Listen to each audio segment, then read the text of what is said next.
Welcome to வனஜிஸ் kitchen. வாங்க, ஒரு first class Andhra chutney ஒன்று ரெடி பண்ணுறேன். பச்சை மிளகாய் சட்னி. இது பெரிய மிளகாயாக இருக்குது பாருங்கள், குண்டு மிளகாய். இது பயங்கர காரமாக இருக்கும்.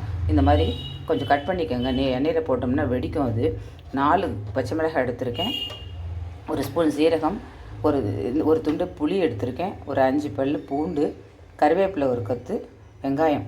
இதில் இந்த பச்சை மிளகாயை மட்டும் எண்ணெயில் வதக்க போகிறோம். ஏன்னா ரொம்ப காரம் அதிகமாக தெரியும். அதனால் அதை மட்டும் எண்ணெயில் வதக்கிட்டு மீதி அத்தனையும் போட்டு மிக்சியில் அப்படியே பச்சையாகவே அரைச்சிடணும். இது வதக்கிட்டு இது எல்லாத்தையும் சேர்த்து அரைச்சிட்டு தாளிச்சிடணும் தான். செம்ம டேஸ்ட்டாக இருக்கும். நல்ல காரம் புளிப்போடு சேர்த்து அருமையாக அந்த பச்சை வெங்காயத்தோட அந்த வாசனை எல்லாம் சேர்ந்து சீரகம் எல்லாம் சரியான ஒரு டேஸ்ட்டு கொடுக்கும். நல்ல சூடான இட்லி, தோசை, அடை, குழி பணியாரம் அந்த மாதிரி எல்லாத்துக்கும் ரொம்ப மேட்சாகும். வாங்க இதை செய்யலாம். எண்ணெய் வச்சு ஒரு ஸ்பூன் எண்ணெய் விட்டு அந்த பச்சை மிளகாயை நல்லா வதக்கிட்டேன். பச்சை மிளகாய் வதக்கிறது எதுக்காகன்னு சொன்னால் அந்த காரம் கொஞ்சம் மட்டும் போடும். பச்சையாக அரைச்சோம்னா ரொம்ப காட்டு அடிக்கும். இந்த மாதிரி பபுளாக இந்த மாதிரி எழும்பும். அந்த மாதிரி ஆகிடுச்சு, நல்லா ஃப்ரை ஆகிடுச்சுன்னு அர்த்தம்.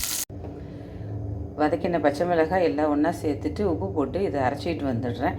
பச்சை மிளகாய் சட்னி எல்லாம் சாப்பிட முடியாது, எங்களுக்கு உடம்புக்கு ஒத்துக்காது, அவ்வளோ காரமெல்லாம் எங்களால் சாப்பிட முடியாதுன்னு நினைக்கிறவங்க ஒரு 2 தேங்காய் கூட வச்சு அரைச்சிக்கோங்க. ஒரு பிரச்சனையும் இல்லை, நல்லா டேஸ்ட்டாகவே இருக்கும் இந்த சட்னி.